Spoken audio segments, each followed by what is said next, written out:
తిరుమల లడ్డూలో జంతు కొవ్వు కలిసిందని చంద్రబాబు నాయుడు ఒక అబద్ధం చెప్తే విజయవాడలో షూటింగ్ లో ఉన్న పవన్ కళ్యాణ్కి తిరుపతికి వచ్చేదానికి టైం లేదు కాబట్టి ప్రాయశ్చిత్తం కోసం అంటూ ఏ విధంగా దుర్గమ్మ టెంపుల్ స్టెప్స్ ని పైనుంచి కిందకి గడుపుకుంటూ వచ్చినాడు.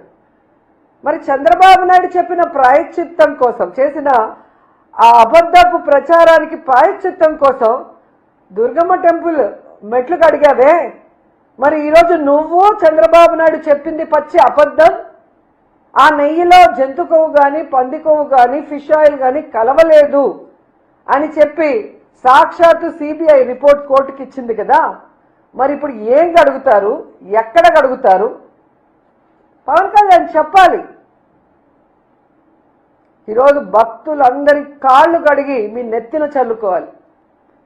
జగన్మోహన్ రెడ్డి గారి కాళ్ళు కడిగి మీరు నెత్తిన చల్లుకోవాలి. ఎందుకంటే ఇది జగన్మోహన్ రెడ్డి గారిని టార్గెట్ చేసి మీరు చేసిన నాటకం కాబట్టి. ఈరోజు ఆయన తప్పు చేయలేదు కాబట్టి ధైర్యంగా నిలబడ్డాడు. తాను తప్పు చేయలేదని ప్రూవ్ చేసుకున్నారు జగన్మోహన్ రెడ్డి గారు. ఆయన కాళ్ళు కడిగి చంద్రబాబు నాయుడు పవన్ కళ్యాణ్ నెత్తి మీద చల్లుకోవాలి.